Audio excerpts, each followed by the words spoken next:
Claro que sí. Y creo que Sorflor y los Elías están por ahí, ¿no vino? ¿Otro asesor que esté por aquí? Sorflor, por aquí está. Quisiera que pasen los asesores para que les demos un aplauso también junto aquí a Monseñor. Pasen.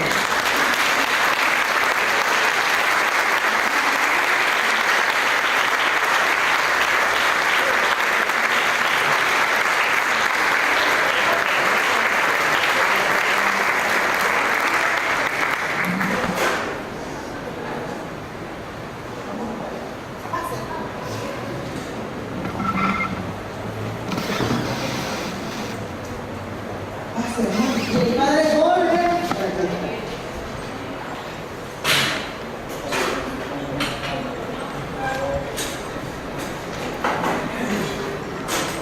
Tenemos a la hermana Sorflor de Estelí, el padre Albert, que está por ahí, el padre Jorge, que es nuestro asesor nacional. Un aplauso.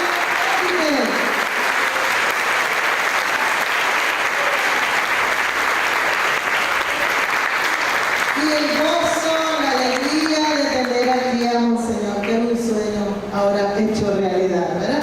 Queda entonces con ustedes, Monseñor. Quería presentarles las delegaciones. Sentémonos y solo se va poniendo de pie a las delegaciones que vamos llamando.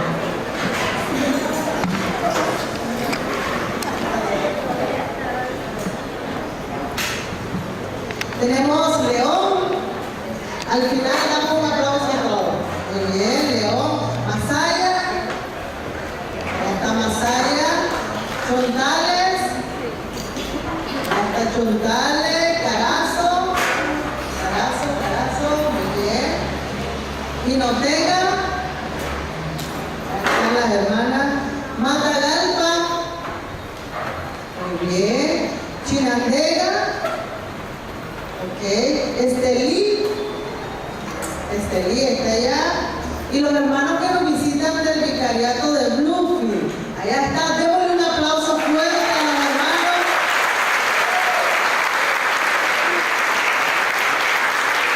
Que a través de Monseñor David, que nos va a acompañar al final de la mañana, así que va a venir a acompañarnos a la misa. Monseñor David, Managua. ¡Ay, sí! ¿De dónde está Managua? ¡Opa! Muy bien, aplausos. A través de Monseñor David nos está haciendo el canal para llegar a Bluefield.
Buenos días, queridos hermanos y hermanas, queridos del distinto departamento del país.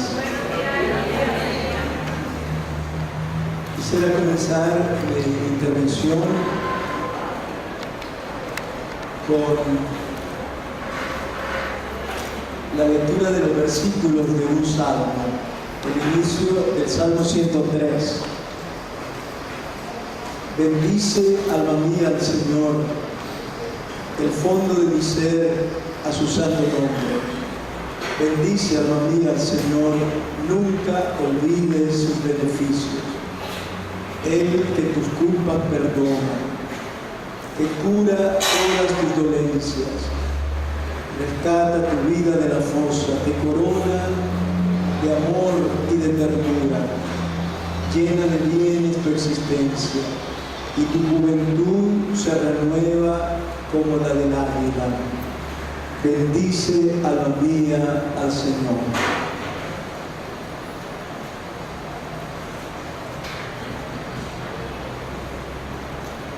Gloria al Padre, y al Hijo, y al Espíritu Santo.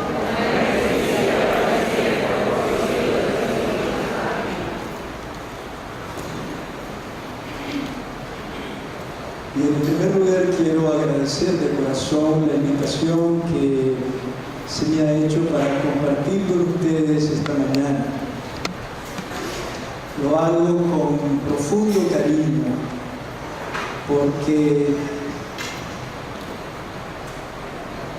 estoy convencido que el movimiento de renovación carismática es una corriente de gracia suscitada por el Espíritu Santo en la Iglesia que ha dado grandísimos frutos y que está llamado todavía a ser un evento evangelizador permanente en la Iglesia. Y además lo hago con profunda gratitud siempre, porque mi encuentro con el Señor lo debo al movimiento de renovación carismática, como también el descubrimiento de mi vocación a la vida religiosa y al ministerio sacerdotal.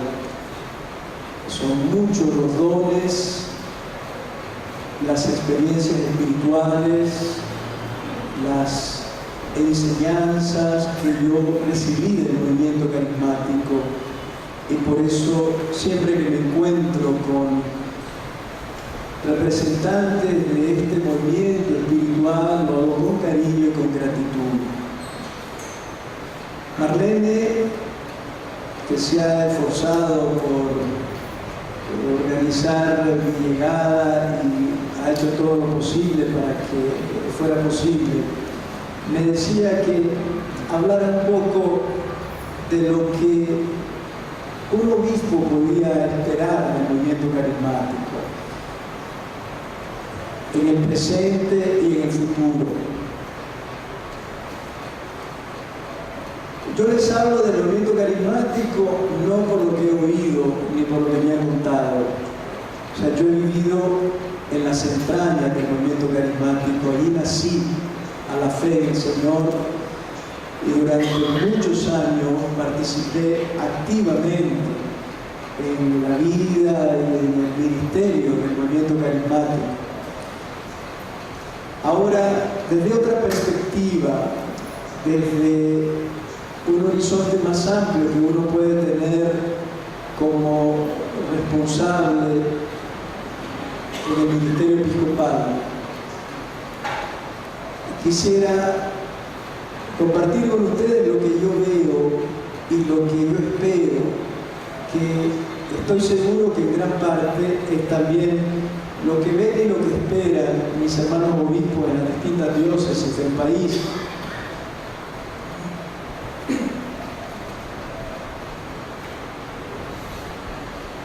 Creo que es un convencimiento unánime en la conferencia episcopal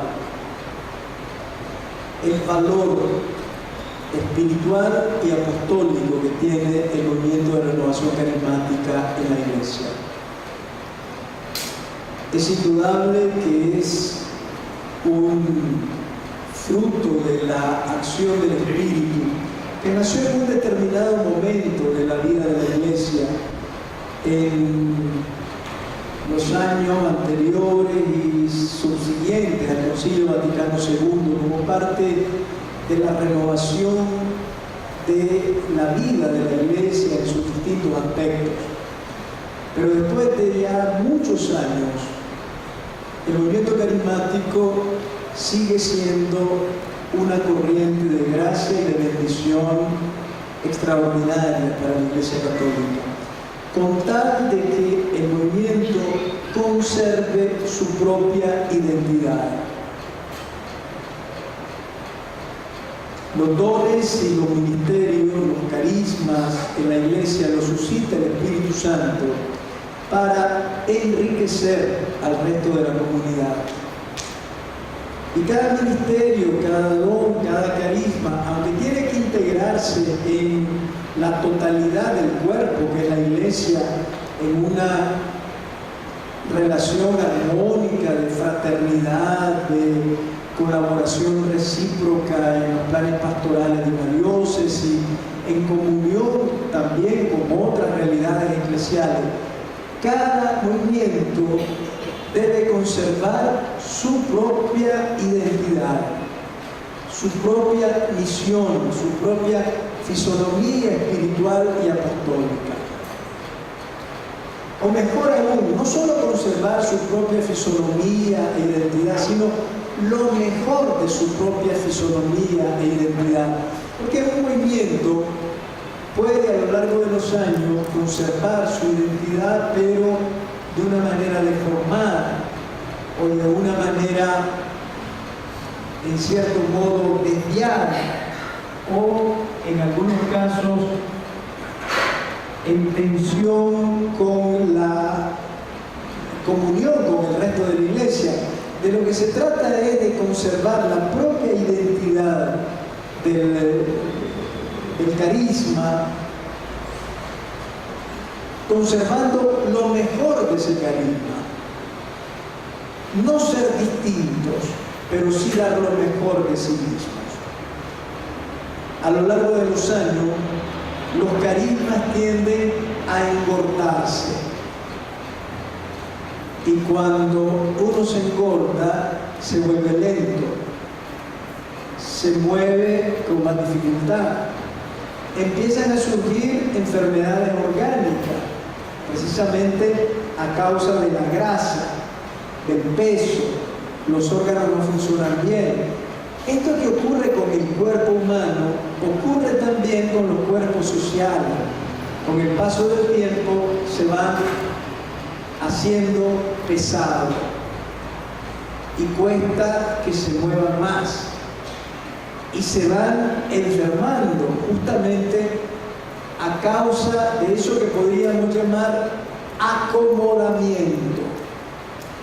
Nos sentimos ya a gusto con lo que hemos conseguido, nos estancamos en lo que hemos visto siempre, hemos hecho siempre, hemos conocido siempre. Tenemos miedo a los nuevos retos que presenta la realidad social, política, económica, cultural en la que vivimos y los grandes retos que presenta también el camino histórico de la Iglesia, que siempre es nuevo. Y entonces tendemos a cerrarnos.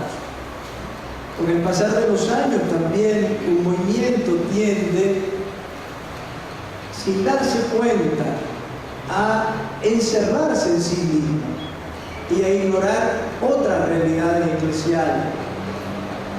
Y entonces se cae en eso que el Papa Francisco llama la autorreferencialidad, es decir, me miro a mí mismo, hago todo en función de mí mismo. Me considero lo mejor de todo. Yo soy el criterio para juzgar y para actuar. Ese autocentramiento en uno mismo es dañino para las personas y también para las organizaciones, para los cuerpos sociales y para los movimientos de la Iglesia también. Con el pasar del tiempo, por lo tanto, se corre el peligro de ir descuidando lo mejor del carisma y se cae en la rutina, en hacer lo que siempre se ha hecho, caminar por inercia, es decir, porque hay que caminar, pero se pierde de alguna manera la frescura inicial, eso que El profeta Jeremías en el capítulo 2 le recriminaba a Israel: has olvidado tu amor de antes, cuando me seguías como una joven enamorada por el desierto, por una tierra no sembrada. Jeremías 2. Y lo que el autor del Apocalipsis en el capítulo 3 también le recrimina a algunas comunidades: has perdido tu amor primero. Ese impulso inicial de entusiasmo hecho de amor, de osadía, de riesgo, ese entusiasmo que brota de la fe en el Señor y que nos lleva a abrir nuevos caminos, a entregarnos con generosidad, a no dejarnos nunca abatir por los problemas, a superar con confianza en Dios las dificultades, a vivir como enamorados de Jesús permanentemente, sin dejar que ese amor se apague.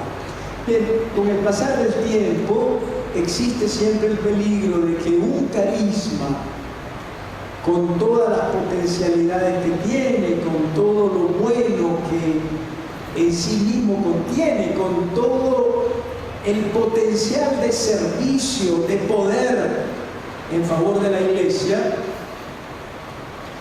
se vaya como marchitando.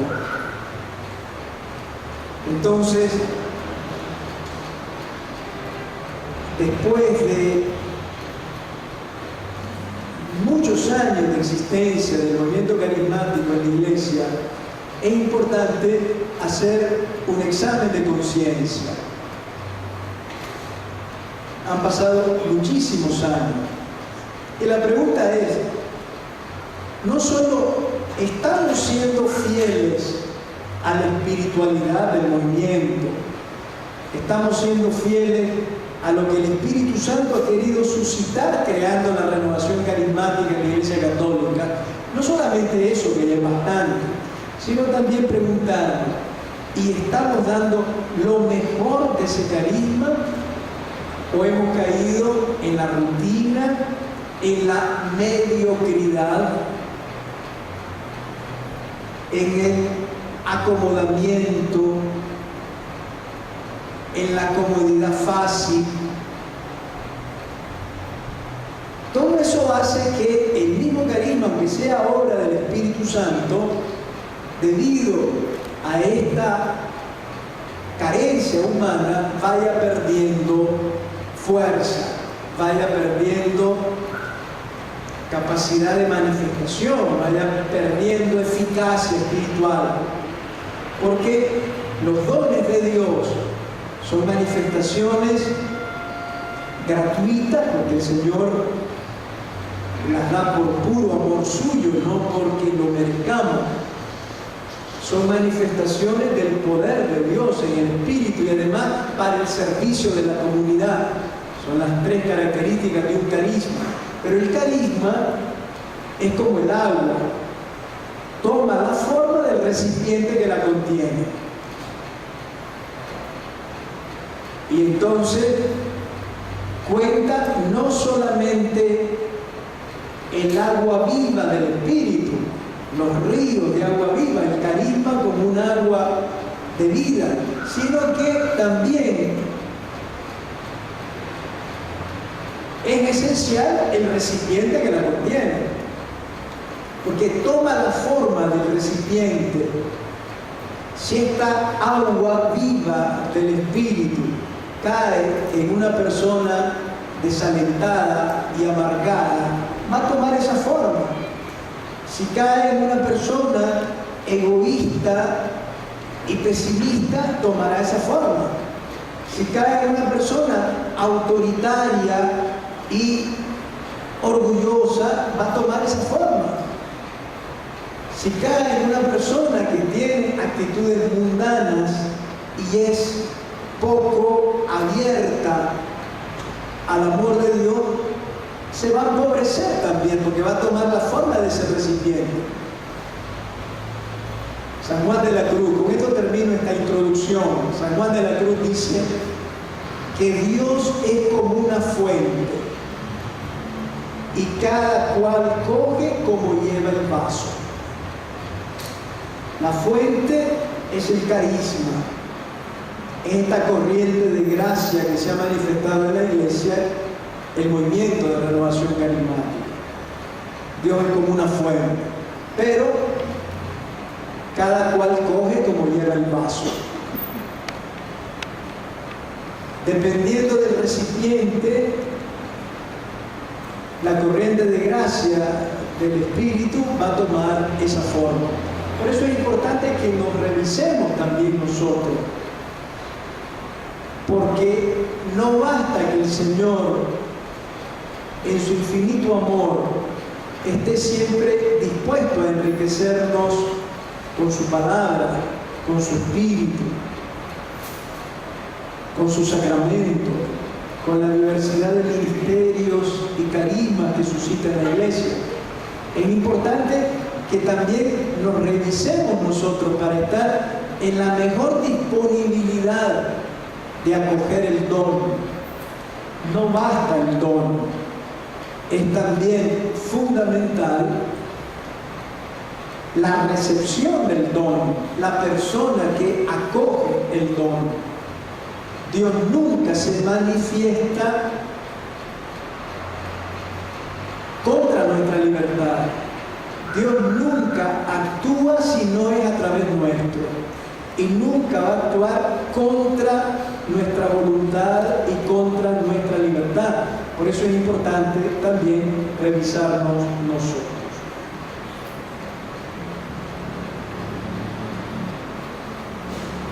Bien, yo en primer lugar quisiera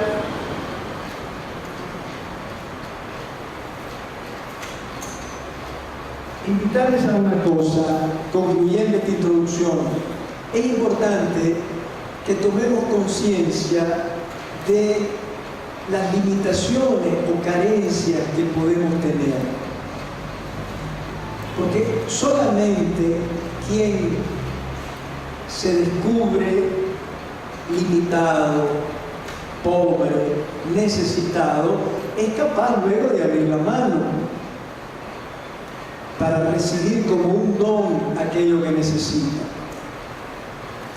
Tomar conciencia de las dificultades y carencias que pueden existir en el movimiento carismático, en los distintos departamentos, en las distintas comunidades y parroquias.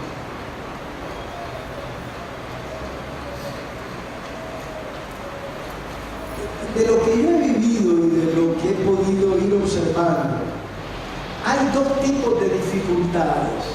Unas que son las más grandes, las que vienen de dentro, y otras las que vienen de fuera. Todo esto condiciona la acción del Espíritu Santo. ¿Cuáles son las dificultades que vienen de dentro y que son las más peligrosas, las más difíciles de vencer y de controlar? Las propias tendencias egoístas.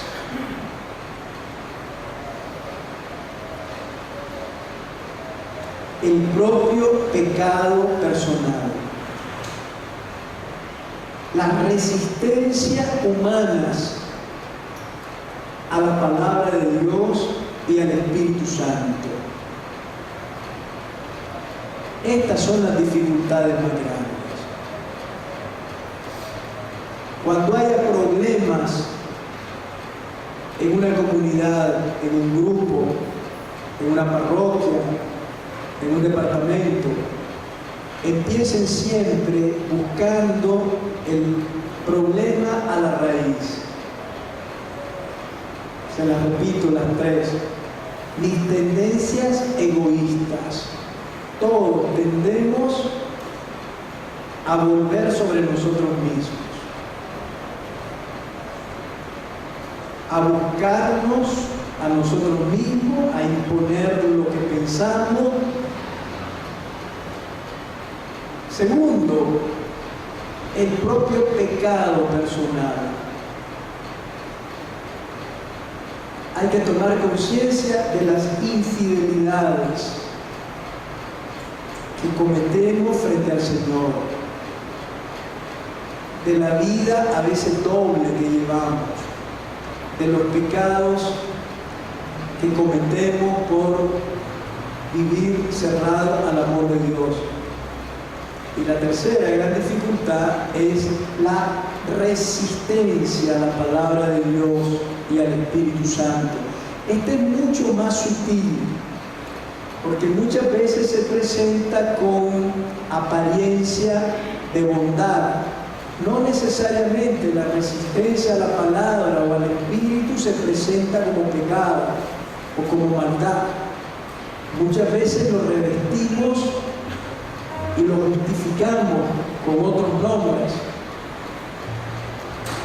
Y podemos estar resistiéndonos a los planes de Dios y a la acción del Espíritu, creyendo que estamos haciendo el bien, creyendo que es lo correcto, que estamos en el camino justo.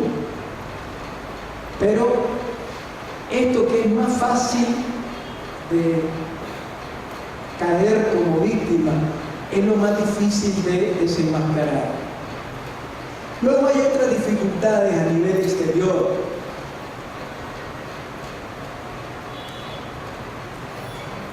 Voy a mencionar algunas.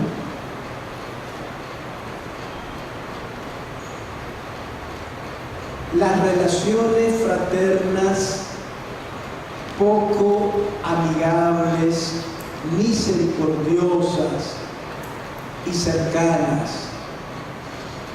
Este es un problema grave. Cuando nos hacemos la guerra unos a otros, cuando no nos relacionamos con espontaneidad y cariño, cuando se hiere la fraternidad. Este es un problema exterior fuerte. Están luego los problemas organizativos que también hay que afrontarlos.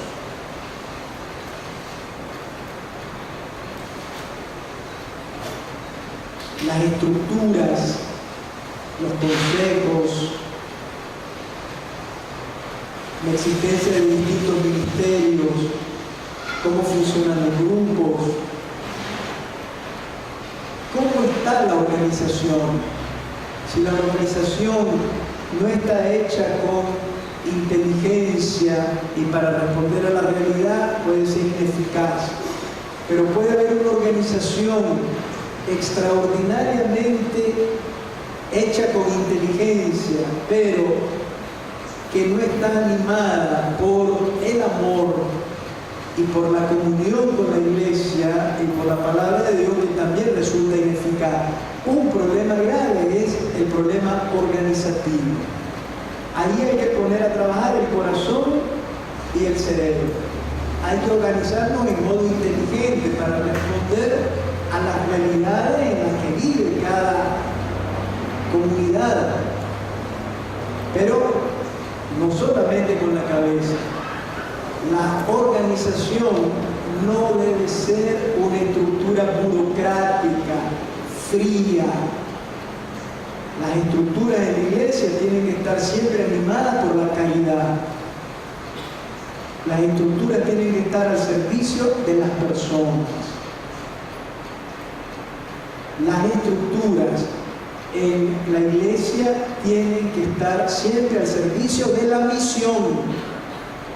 Si las estructuras, y cuando digo estructuras, piensen en eso que hemos dicho, los consejos, los grupos, los ministerios, los predicadores, la programación anual, las actividades, todo lo que conlleva la estructura del movimiento, debe ser hecha con mucha inteligencia para responder a la realidad en la que vivimos o en la que vive cada comunidad, pero tiene que estar animada por la caridad, por la atención a las personas y por un gran espíritu misionero.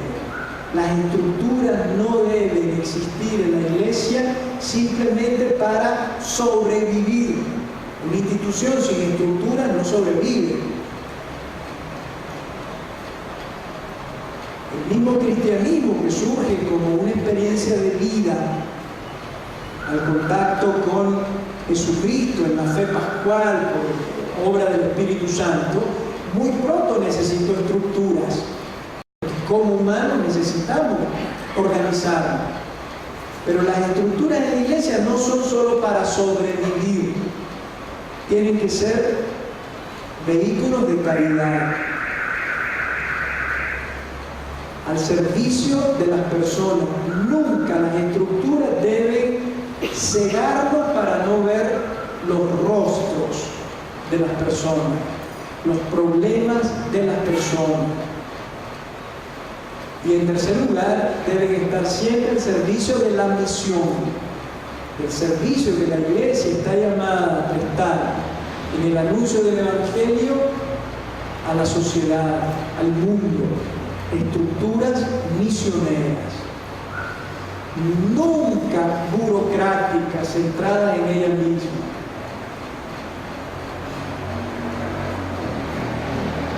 Bien, ahora, en una segunda parte,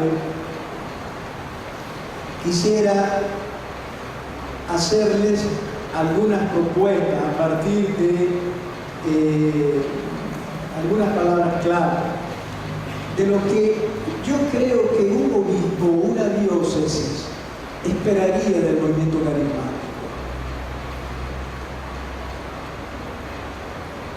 Voy a empezar con lo primero. Un obispo espera de las personas que forman parte del movimiento de renovación carismática que sean dóciles al Espíritu Santo, en primer lugar. El movimiento carismático nació como una corriente de gracia suscitada por el Espíritu, que debe permear e inundar toda la iglesia. El movimiento no debe trabajar solo para sí mismo y principalmente para sí mismo. Debe tener siempre en cuenta una visión de iglesia mucho más amplia. La iglesia es más que el movimiento. ¿Qué quiere decir ser dócil al Espíritu Santo? Que somos personas que vivimos a la escucha del Señor para dejarnos conducir por Él. Esto supone mucha humildad, mucha oración.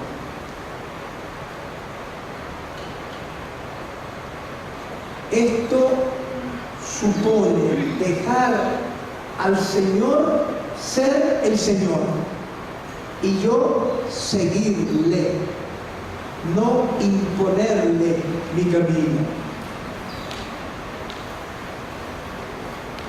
Para ser dóciles al Espíritu Santo tenemos que ser personas de diálogo, que nunca se sienten poseedores y dueños de la verdad completa. Nadie es dócil al Espíritu Santo cuando cree que tiene toda la verdad y que tiene respuestas para todo.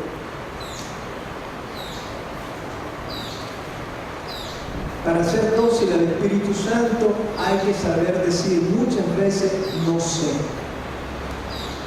No sé.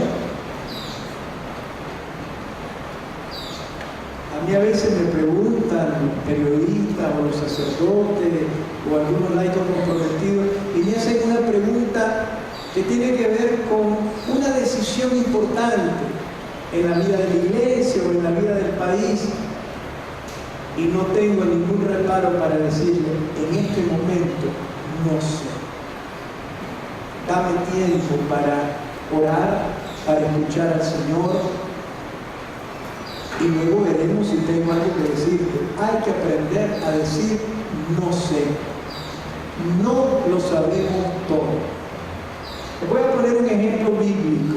Jeremías 1:4 en adelante. La vocación de Jeremías. Cuando el Señor llama al profeta Jeremías, Jeremías se lamenta y le dice: ay Señor, Yo soy un muchacho. Las traducciones dicen no sé hablar. Pero no es que no sepa hablar. En realidad lo que le está diciendo es no sé qué decir. ¿Cómo tú me dices que me has elegido desde el seno materno y me has constituido profeta de las naciones? Yo no sé hablar. No es que no tenga capacidad retórica para hablar, no es que no tenga facilidad de palabras. No sé hablar quiere decir no sé qué decir. Así nace un profeta. Cuando vive con la conciencia de no saber qué decir. Hay de los profetas que tienen respuesta anticipada para todo. Al profeta se le comunica en el momento lo que el Señor quiere que diga. Esto supone vivir a la escucha del Señor, con la conciencia de Jeremías. No sé hablar, en este momento no sabría qué decir. Cuando uno vive con esta conciencia, se vuelve humilde y además se vuelve abierto a la palabra de Dios, a escuchar al Señor. ¿Qué me quiere decir? Es la única manera de no ir por donde yo quiero, sino ir por donde quiere el Señor. Aquí es donde se practica el don de discernimiento. Pero el don de discernimiento se practica y se cultiva en largas horas de silencio, de adoración frente al Señor, de lectura orante y meditada de la Sagrada Escritura. Esto es ser dócil al Espíritu.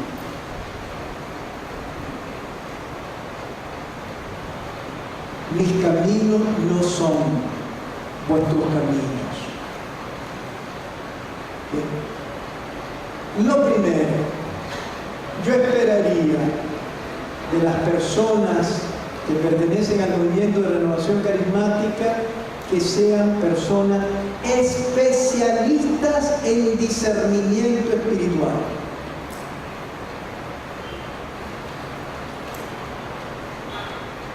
Sobre todo en un mundo como el nuestro, en que hay una gran cantidad de información que la tenemos al alcance de la mano en los medios de comunicación, en las redes sociales. Hoy más que nunca es necesario discernir. Discernir la voluntad de Dios, los caminos de Dios. ¿Dónde están presentes los valores del Evangelio? ¿Dónde está llegando el reino de Dios? Y por consiguiente, ¿dónde no está? ¿Y qué no es evangélico? ¿Y qué es contrario a la voluntad de Dios? Esto es ser dócil al Espíritu. Porque si ustedes son responsables, animadores, dirigentes, como se quieran llamar, ayúdenme a las demás personas a que sean dóciles al Espíritu. Hoy más que nunca necesitamos eso. Al final del Evangelio de Juan, en el capítulo 21, cuando Jesús se encuentra con Simón Pedro, Jesús le dice a Simón: cuando eras joven, tú mismo te vestías, te amarrabas la túnica e ibas donde querías. Ahora que eres viejo, otro te vestirá, otro te amarrará la vestidura y te llevará a donde no quieras. Este es el signo de la adultez espiritual. Ir donde el Señor quiere, aunque yo no quiera. La oración de Jesús en el huerto: Padre, para ti todo es posible, aparta de mí este cáliz, pero que no se haga lo que yo quiero, sino lo que quieres tú. Discernir la voluntad del Señor, ser dóciles al Espíritu. Hoy más que nunca necesitamos esta actitud. Requiere humildad. Saber no solo responder, sino también preguntar. Un hombre dócil al Espíritu, una mujer dócil al Espíritu, pide consejos. ¿Qué te parece? Tú tienes el Espíritu Santo por el bautismo. Ayúdame. Se me presentan estas posibilidades. ¿Qué crees tú que será lo mejor? Y entonces hay que aplicar lo que Pablo dice en la primera carta a los Tesalonicenses, en capítulo 5. No desprecien la profecía, examínenlo todo y quédense con lo bueno. Examínenlo todo. Esta es la clave del discernimiento. El verbo es muy importante en la carta de Pablo, dokimazo, un verbo griego que quiere decir someter a examen todo. No dejarnos llevar por el gusto, por el sentimiento, por lo más fácil, por lo más cómodo, por lo que está de moda, por lo que hace la mayoría, o por lo que a mí me parece más razonable. Es lo que el Señor quiera, su voluntad, seguir los caminos del Espíritu.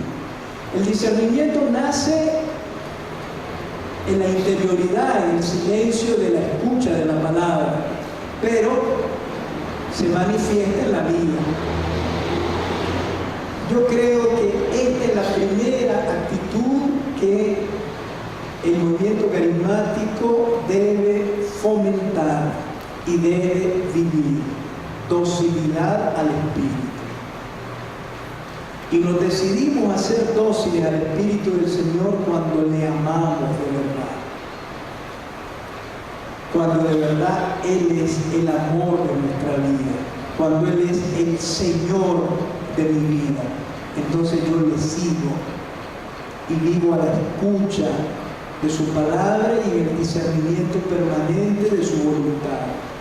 Discernimiento, docilidad al Espíritu. Esto es fundamental. Una segunda actitud o un segundo aspecto que yo creo que el movimiento no debe descuidar: la vida de oración. El movimiento carismático nació de la oración. Nació del grupo orantes. Y ha vivido estos años en la iglesia como un movimiento al servicio también de la oración y promoviendo la oración. No dejen de orar. Es el gran aporte del movimiento carismático a la iglesia. Oración personal diaria. Yo me acuerdo cuando yo entré al movimiento carismático, aquellos hombres y mujeres de Dios que a mí me anunciaron a Jesucristo en la renovación, lo que nos metieron a fuerza todos los días, oración personal le llamaban ellos, diaria. Estar con el Señor, hablar con Él, dedicar tiempo para la oración personal, fundamental. No solo la oración comunitaria de las asambleas y de los grupos, que hay que mantenerlo, porque nunca oramos solos. Aunque ore en mi habitación, en modo personal, siempre oro como parte de mi iglesia. Nunca debo ignorar ni olvidar a mis hermanos en la oración. Hay un texto muy bello en la carta a los Filipenses de San Pablo, en el capítulo 1, que quisiera citar directamente del texto. Cada vez que me acuerdo de ustedes, doy gracias a mi Dios y le pido siempre con alegría en mis oraciones por todos ustedes. Más adelante estoy leyendo Filipenses 1:3.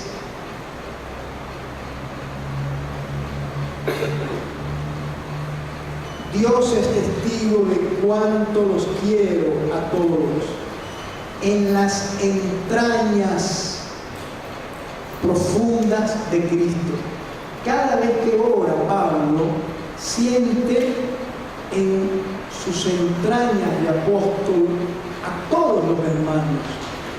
Cuando ora, se acuerda de los hermanos, y cuando se acuerda de los hermanos, ora.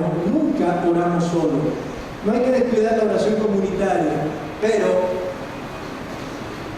la que estamos más tentados a abandonar es la oración personal. Nos parece a veces tiempo inútil. Hay cosas que no podemos dejar.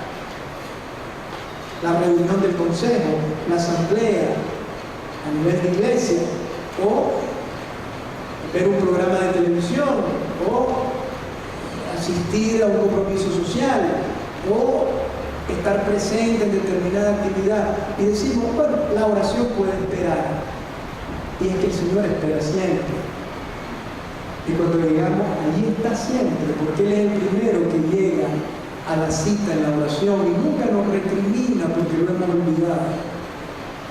Pero no hay que dejarlo esperando. Le doy una anécdota al Papa Francisco de un sacerdote que regresaba cansado los domingos, después de celebrar 8 misas en distintas comunidades rurales. Agotado, llega a la casa final, abre la puerta y dice que lo único que tiene ganas es irse a acostar. Se va a su habitación, tira la cama, pone la televisión, ve las noticias y se acuesta. Y decía el Papa, y se duerme. Está bien, dice, descansó, pero qué pena, dejó a Jesús en el sagrario esperando. Jesús le quería dar una caricia que le reconfortara después de haber trabajado con él todo el día. No es que hizo mal con lo que hizo, pero qué pena dejó a Jesús con ganas de desbordarse de amor y de ternura sobre él.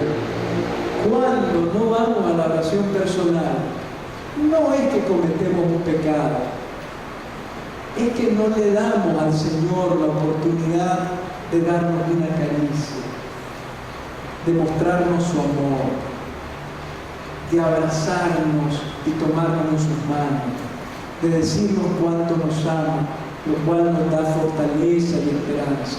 Al final salimos perdiendo nosotros. Entonces, la oración como trato espontáneo de amor con el Señor, a veces con palabras, a veces leyendo la Biblia, a veces en silencio, simplemente con una mirada, pero largo rato, adorando, alabando, suplicando. La oración es don de Dios. El Espíritu viene en ayuda de nuestra debilidad, porque no podemos orar. Pablo, Romanos 8:26. No podemos orar, no sabemos orar, y el Espíritu viene en ayuda nuestra. La oración es obra del Espíritu en nosotros. ¿Qué cosa es la oración? Comunión de amor y fe con el Señor. Si el Señor no lo permitiera, no podríamos lograrlo. Por eso es que la oración es un don, porque es Él el que nos da el don de encontrarnos en ese momento de intimidad amoroso. Él nos da la oportunidad. Solo que el Espíritu Santo es tan discreto que cuando hemos hecho oración creemos que somos nosotros los que hemos orado. Pero es el Señor el que ha venido a nosotros. Es un don la oración. Nos privamos del Señor cuando no oramos. Lo extraordinario en nuestra fe no es que debemos hacer oración, sino que podemos hacer oración. Podemos, es un don, pero un don que requiere disciplina, perseverancia. No descuidemos la oración personal y tampoco la oración comunitaria. Yo nací en el movimiento carismático Después el Señor me llamó a la familia religiosa del Carmelo Teresiano, fundada por Santa Teresa de Jesús, doctora de la Iglesia, la figura más excepcional en la Iglesia, sobre todo en el tema de la oración. Y ahí me llamó el Señor a seguirlo como carmelita. Y entré a una familia que se describe a sí misma como dedicada especialmente al quehacer de la oración. Pero se los digo aquí en confianza, no se lo vayan a decir a nadie, y que no se den cuenta los frailes carmelitas. Pero a mí me enseñó a rezar, a mí me enseñó a orar el movimiento de renovación de la vida.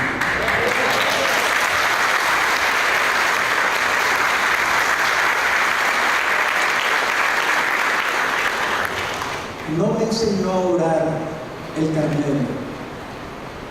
El Carmelo me dio unas luces y unos horizontes para la vida de oración insospechados, de los que sigo viviendo todavía hoy como un regalo de Dios. Pero quien a mí me inició en la oración fue el movimiento de renovación carismática, no fue el Carmelo. Un tercer aspecto que yo quisiera que ustedes revisaran y que tuvieran muy en cuenta es, bueno, antes de terminar el de la oración, una cosa que tenía en mente decir: yo creo que el movimiento de renovación carismática, como parte de su misión, ya no hablo de la vida, de la misión, es enseñar a orar, promover la oración en el pueblo de Dios. Y no crean que esto es poco. Es uno de los más grandes aportes que podemos hacerle a la iglesia y a la sociedad. Es misión del movimiento de renovación carismática. Paso al otro aspecto que me parece que es fundamental: la fraternidad.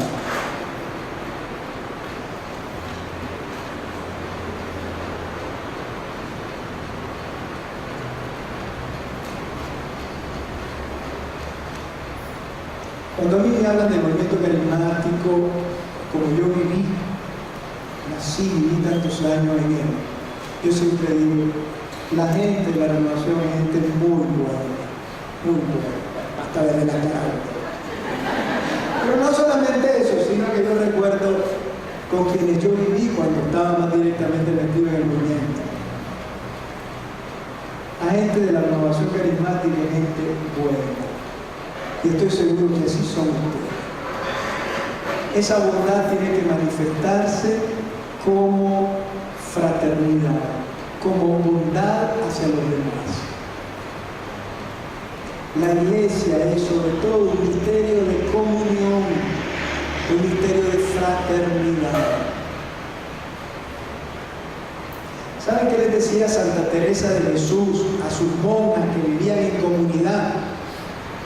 Cuando hay desaveniencia entre ustedes, cuando entre ustedes hay problemas comunitarios, cuando no se entienden, cuando se pelean, cuando se dejan de hablar, crean que han echado al Señor de la casa. Es tremendo. Esto es lo que constituye la gravedad de los problemas comunitarios y fraternos.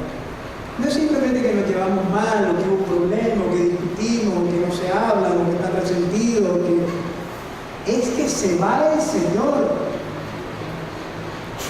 ¿Qué dice Mateo 18? Donde están dos o más reunidos en mi nombre. ¿Qué dice? Yo sé que ustedes se lo saben de memoria. Ahí estoy yo en medio de ellos.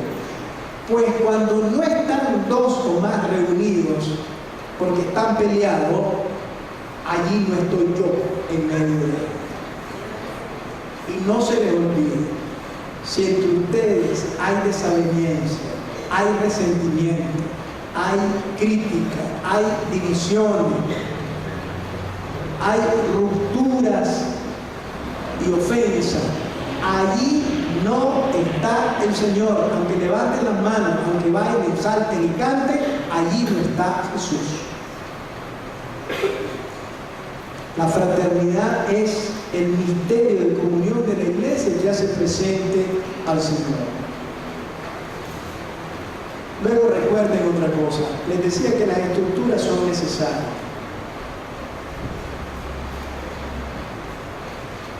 Y en la iglesia existen como estructura de servicio, también las instancias de autoridad. Porque donde no manda nadie es un caos. Y nadie se hace responsable de nada. Entonces le delegamos a algunas personas el servicio de la autoridad. Van a ejercer la autoridad, la coordinación, como un servicio. Esto es importante. Como esto existe, existen también las misiones. Y entonces yo quiero ser el que manda, yo quiero estar en el consejo, yo quiero ser el responsable de la comunidad, yo quiero ser el ministerio tal. Y comienzan los resentimientos, no me tomaron en cuenta para esto, solo a mí no me llaman, el grupito que mandonea, todos esos problemas me los conozco de memoria. Todo eso rompe la fraternidad. Entonces, ¿qué estamos haciendo? Estamos reproduciendo en la iglesia la lucha egoísta y corrupta de poder que hay en la sociedad. Cuando Jesús en Mateo 23 contra los fariseos dice esta frase: ustedes son todos hermanos y uno solo es su Padre del cielo. Nos ha dado una definición de lo que es la fraternidad en la iglesia. Todos son hermanos. Por lo tanto, eviten las rivalidades, eviten las competencias. ¿Quién es el que vale más en una realidad de comunión y de fraternidad? Quien más se sacrifica.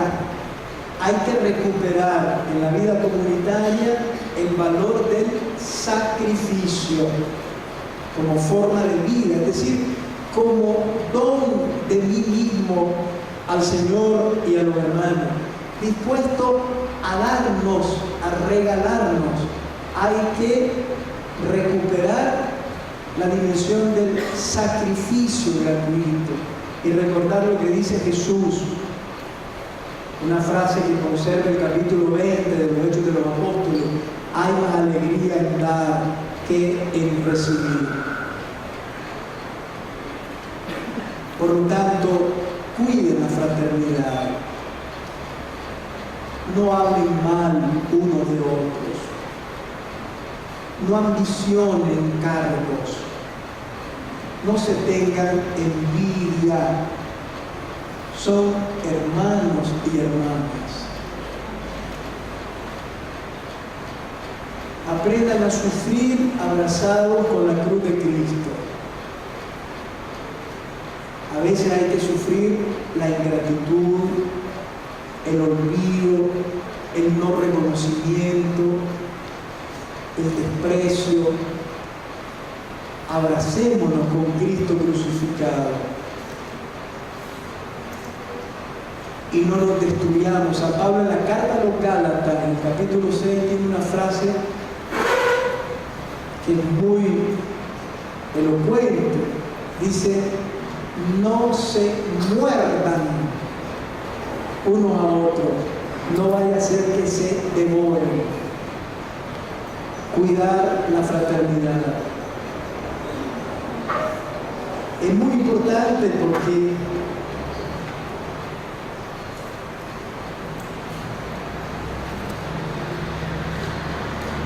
la iglesia es sobre todo un misterio de comunión. Quisiera terminar este aspecto de la fraternidad leyendo de la Evangelii Gaudium del Papa Francisco, el número 98, que yo creo que nos puede servir muchísimo. Dentro del pueblo de Dios y en las distintas comunidades, cuántas guerras, Cuántas guerras por envidias y celos, también entre cristianos. La mundanalidad espiritual lleva a algunos cristianos a estar en guerra con otros cristianos que se interponen en su búsqueda de poder, prestigio, placer o seguridad económica.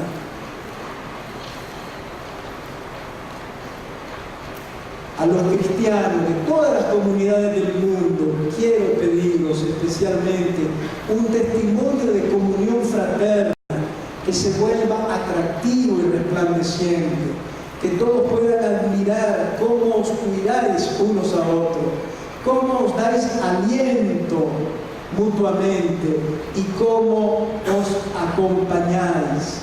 En esto reconocerán que son mis discípulos, en el amor que os tengáis unos a otros. Juan 13, 35. Atención a la tentación de la envidia. Estamos en la misma barca y vamos hacia el mismo puerto.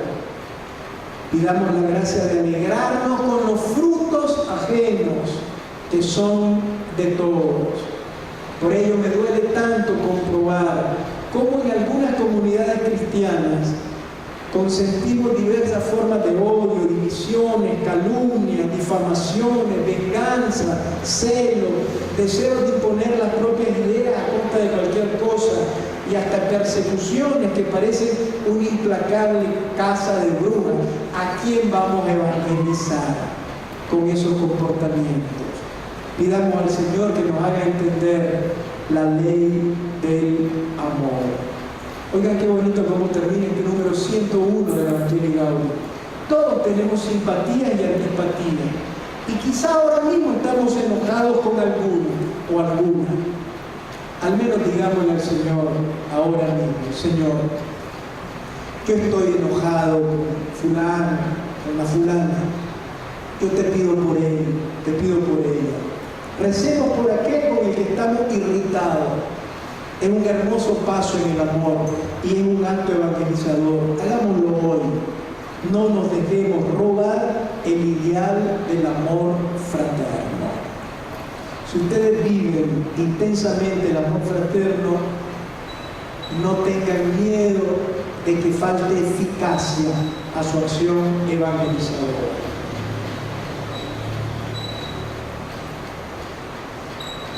Cuarta cosa que quisiera compartir con ustedes: la formación. Hoy uno de los grandes retos que tiene delante la Iglesia es la formación doctrinal y espiritual de los laicos y de los sacerdotes. No podemos vivir zarandeados, como dice la carta a los hebreos, por cualquier viento de doctrina. Es verdad que la doctrina no es todo, es mucho más importante la experiencia espiritual. Pero tenemos, y esto dice la primera carta de Pedro, tenemos que saber dar respuesta al que nos da, al que nos pide razones de nuestra esperanza. Hoy vivimos en un mundo en el que hay que saber dar respuesta inteligente, fundamentada de lo que creemos y de las razones por las cuales esperamos en el Señor y por las que somos iglesia. Vivimos en un mundo pluricultural donde hay distintos modos de pensar, corrientes ideológicas muy variadas, presencias religiosas también múltiples. Es importante que nosotros nos formemos para poder dar razón de nuestra esperanza y de nuestra fe. La formación personal y la formación comunitaria es una dimensión que no se puede postergar, que no es secundaria. No basta con alimentar el sentimiento, el corazón y la interioridad. hay que alimentar también el cerebro. Hay que llenar también de ideas claras la mente. Hay que entrar en la doctrina y en las verdades de la fe con amor. Ciertamente que la mejor manera de asumir la doctrina es de rodillas, adorando al Señor, pero poniendo a trabajar la cabeza. Esto supone lectura, estudio, programa de formación. En primer lugar, un aspecto importante que tiene la renovación carismática, y se lo digo también por mi experiencia personal, la importancia que tiene la Sagrada Escritura. Es un movimiento donde la gente va a la asamblea con su Biblia debajo del brazo, o ya no. Siempre. Y van a los grupos de oración con su Biblia. Yo mi primera Biblia la tuve cuando llegué a la renovación carismática. Después el Señor me llevó a estudiar a Europa la carrera de la Sagrada Escritura. Y saqué la licenciatura eclesiástica y después el doctorado en ciencias bíblicas, el mayor título que se puede alcanzar en el campo bíblico de la Iglesia Católica. Y dediqué mi vida al estudio y a la investigación, a la docencia de la Sagrada Escritura en Europa por muchos años. Pero quien a mí me puso la Biblia en las manos fue el movimiento de renovación carismática. Yo empecé a leer la Biblia con ustedes.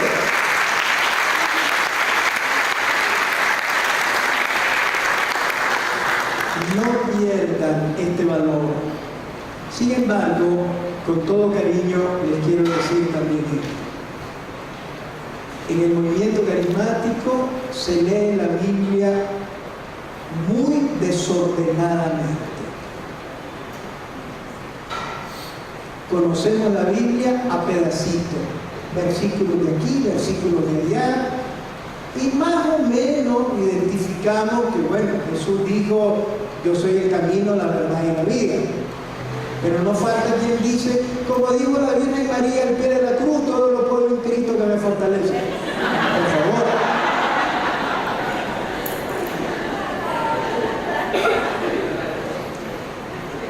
Esto es un poco de caricatura, pero lo que quiero decir, no basta tener la Biblia y leer de vez en cuando un trocito de la Biblia en las asambleas o en los grupos. Es necesario para la renovación carismática establecer programas sistemáticos, ordenados, de formación bíblica, de estudio de los libros, de temas bíblicos, si quieren que su espiritualidad sea sólida. La espiritualidad sólida nace de la escucha de la palabra de Dios contenida en la Sagrada Escritura. Evidentemente, superar eso que yo llamo el horóscopo bíblico, ¿no? Vamos a ver qué me dice el Señor. Bueno, ahora, ¿no? Si la Biblia no es una ruleta rusa, es un libro. Mejor, son 72 libros escritos en un arco de siglos, en una lengua que no es la nuestra, con una cantidad infinita de géneros literarios y de temas. No se puede jugar a poner el dedo y a abrir donde te salga. La lectura de la Biblia tiene que ser ordenada, sistemática. Yo este mes voy a leer el Evangelio de Marcos. ¿Cómo se lee un libro? Página tras página. Así se hace la liturgia de la Iglesia Católica. La lectura de cada día de la misa es la continuación del día anterior. Miren la sabiduría de la Iglesia. La lectura de la misa no está elegida al azar. Leemos continuadamente la Biblia. Entonces, hay que leerla en modo sistemático y organizado. Y una formación que nos ayude a captar las situaciones históricas, los géneros literarios, los problemas que hay en los textos. Para eso están las introducciones, las notas. Hoy hay también muchos subsidios bíblicos, a veces muy caros si los compramos en la librería, pero En internet se pueden encontrar cosas muy buenas y luego se pueden divulgar, pero hay que cuidar la formación bíblica, evitando caer en el fundamentalismo, es decir, la Biblia al pie de la letra.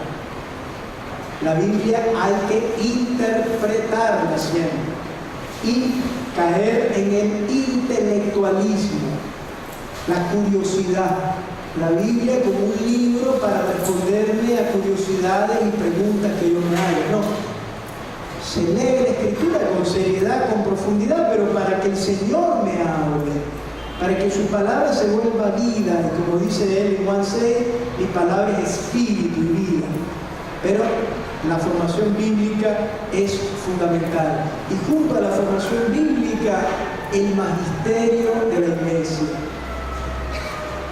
Documentos maravillosos que tenemos del magisterio de la iglesia de los últimos años, a todo nivel, a nivel familiar, a nivel de la palabra de Dios, a nivel de la evangelización o a nivel de problemas sociales. Hay que conocer los documentos más importantes del magisterio de la iglesia y estudiarlo.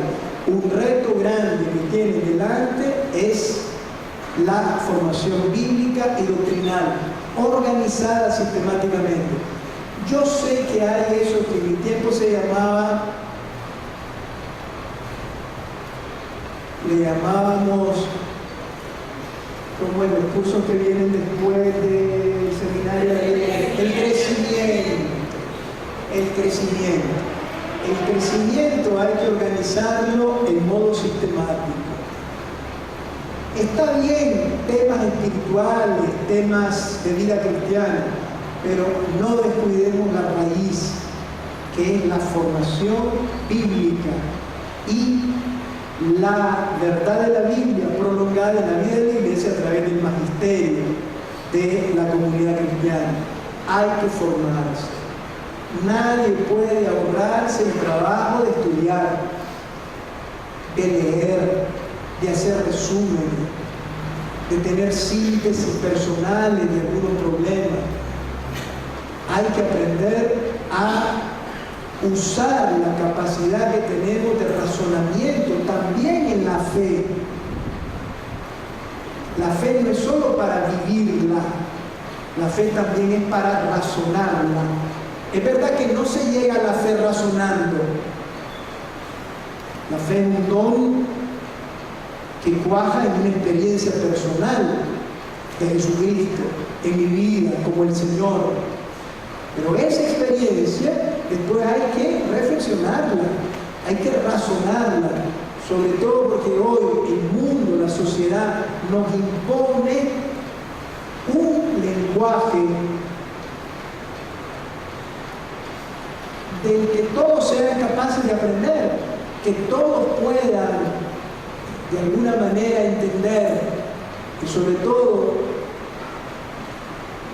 las verdades de la fe dichas para el mundo de hoy, con un lenguaje actual y en diálogo con las problemáticas de hoy, que no se estanque el movimiento de renovación carismática. Si hay algo que es propio del Espíritu, la novedad. Por último, la cuestión apostólica y misionera. Con esto termino.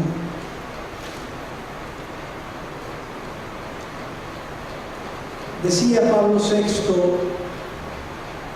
allá en los años 70, la evangelización es la razón de ser de la iglesia, su gozo más profundo. Hoy el Papa nos ha hablado de una iglesia en salida, una iglesia servidora de los demás. Hoy evangelizar no es imponer la fe.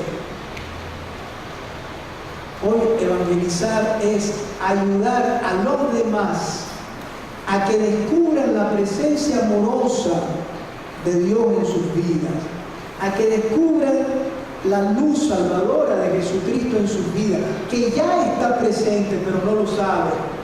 Nosotros no vamos a llevarles al Señor, vamos a ayudar a que le descubran allí donde ya está, en ellos. Y nosotros vamos humildemente como servidores a hacer que descubran esa presencia, esa gracia, los demás. Y a llevar a otros la alegría de creer, la fuerza de la fe, la esperanza que nos viene del amor del Señor. Existimos para eso como iglesia, no para nosotros mismos. Por lo tanto, la renovación carismática debe ser profundamente misionera. Les vuelvo a hablar de mi experiencia. Yo tuve la dicha,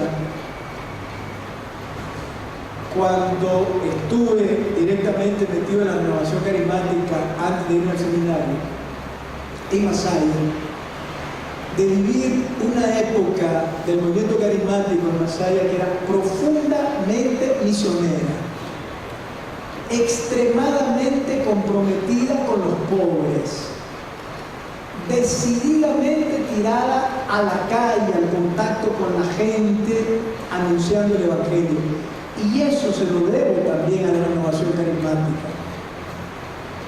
¿Quién iba a decir a aquel pobre ingenuo chaval de la renovación, que era yo en aquellos años, que iba a llegar a ser obispo?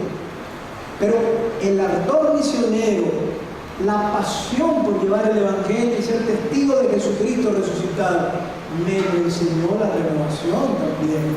A mí fue la renovación quien me transmitió eso.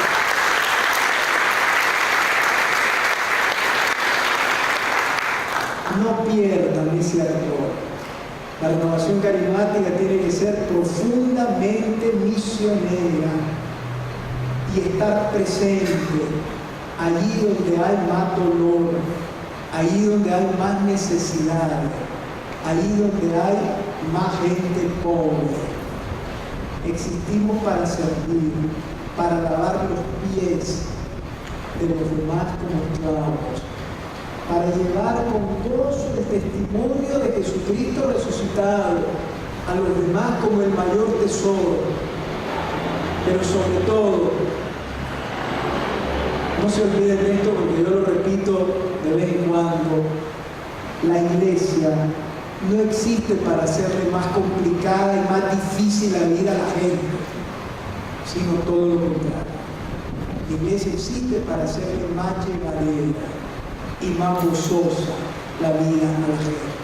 No le compliquen la vida a la gente. Ayúdenme a llevarla con más alegría. Para eso existe la comunidad de Jesús. Y eso en el fondo, en el corazón de la misión, te va a dar esperanza y alegría.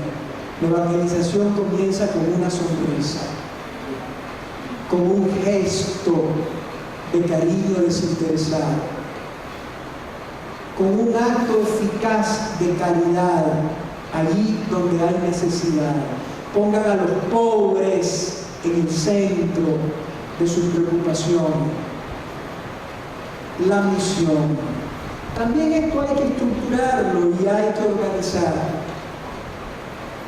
No descuiden los grupos de oración, que supongo que siguen siendo en la renovación una estructura importante. Los grupos de oración tienen que ser misioneros. No se puede ser orante si uno no es servidor y misionero hacia afuera. Los grupos de oración, cada uno tiene que tener un apostolado, una misión. Hay que servir y darnos. Hay que salir y buscar, no esperar que la gente venga. Hay que llevar humildemente el tesoro más grande que tenemos, nuestra vivencia del amor de Jesucristo a los demás. Hay que anunciar la palabra del Señor con convencimiento y alegría. La misión. No descuidar los seminarios de la vida en el Espíritu, que son una experiencia que con el pasar de los años se consolida siempre más como una experiencia profundamente carismática de anuncio del misterio de Cristo muerto y resucitado y de la experiencia del don del Espíritu. Quizá habría que revisar la temática y revisar la dinámica, si en 7 semanas o en un fin de semana. Luego, qué hacer con las personas que hacen los seminarios de la vida en el Espíritu. Lo fundamental es que de ahí salgan personas que han vivido una experiencia de fe con Jesucristo. No descuiden los seminarios de la vida en el Espíritu y no descuiden la dimensión misionera y apostólica de los grupos de oración. Y luego termino con una cuestión muy importante. He hablado tanto que ya se está acabando la batería. Voy a terminar. Miren, algo de lo que a veces poco se habla y se aclara. Hay una dimensión apostólica de la comunidad cristiana que tiene que ver directamente con el anuncio explícito del Evangelio, con el testimonio de la caridad en Jesucristo. Pero yo quisiera terminar hablándoles a ustedes también de otra dimensión misionera de la comunidad cristiana que no se puede descuidar. Y es la presencia de ustedes, los laicos, en la sociedad como fermento de vida, como fermento de justicia, como testimonio de honestidad. La presencia de ustedes en modo comprometido, en medio de las estructuras sociales, del trabajo, de los partidos políticos, en el mundo de las comunicaciones, en el ámbito del trabajo, no solamente en la familia, es la dimensión social y política de la fe. Es muy distinta la dimensión social y política de la fe a una fe politizada. La fe politizada es una fe que se vacía de su contenido trascendente, evangélico, de relación con Dios, y se usa en función de ideologías, partidos o estrategias de tipo partidario, político. Eso es politizar la fe. Pero es muy distinto la dimensión política de la fe. La fe se conserva íntegra, pero se expresa también en ese otro ámbito de la vida del que no podemos sustraernos, y en la convivencia social.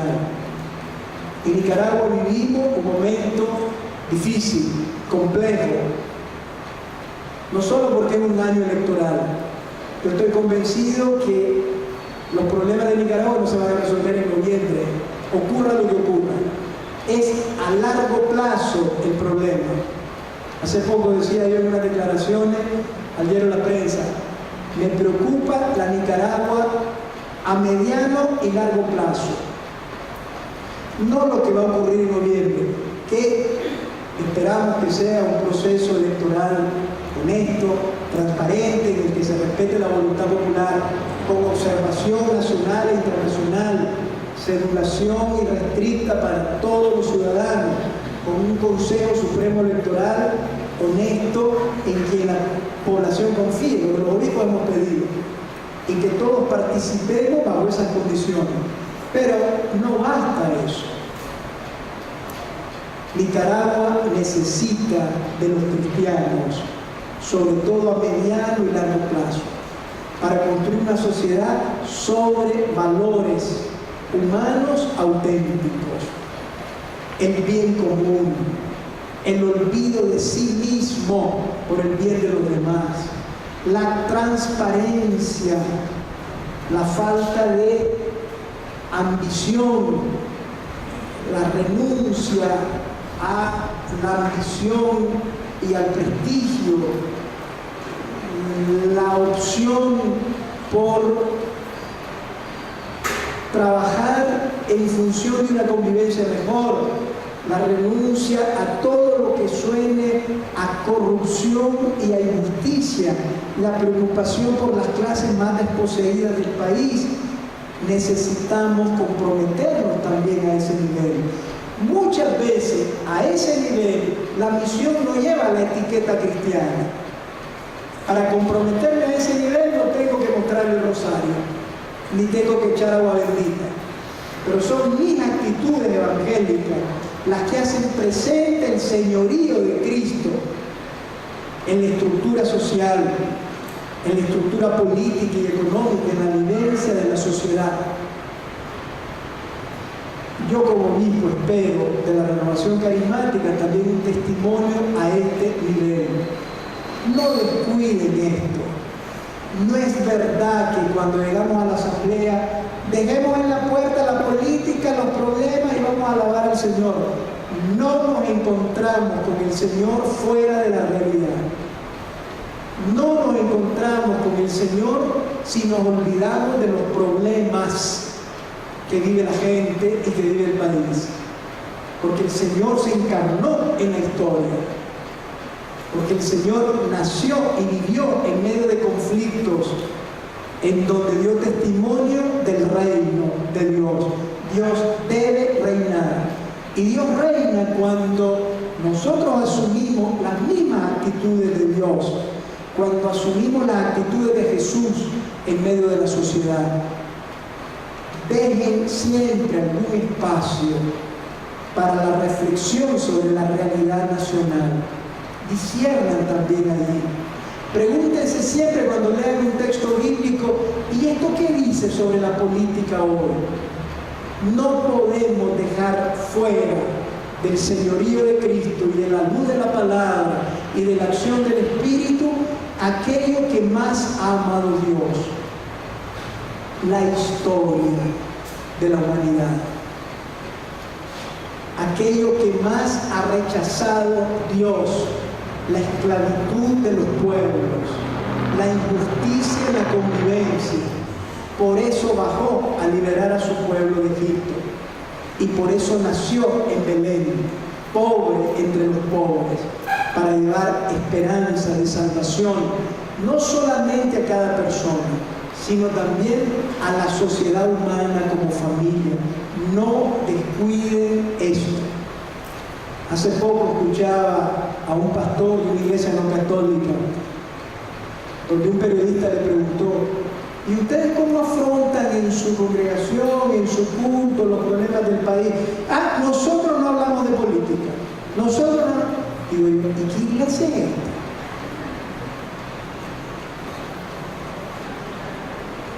No podemos caer en esta tentación de individualismo en la fe. La fe tiene una dimensión también social y política. No politicemos la fe, manipularla, usarla al servicio de la ideología que sea, vaciarla de lo trascendente para ponerla al servicio de una estrategia política, de un partido, de una ideología, servirme de la religión y usarla en el campo político. Entonces, politizar la fe. Pero la dimensión social y política de la fe es un servicio también que, movidos por el Espíritu, tenemos que ofrecer a nuestro país. No nos podemos quitar de encima este compromiso, esta dimensión de nuestra vida. Con esto termino. Les agradezco de corazón la atención que me han prestado y les aseguro mi cariño de hermano, de amigo y mis oraciones por ustedes. Y no se olviden ustedes también de rezar por mí.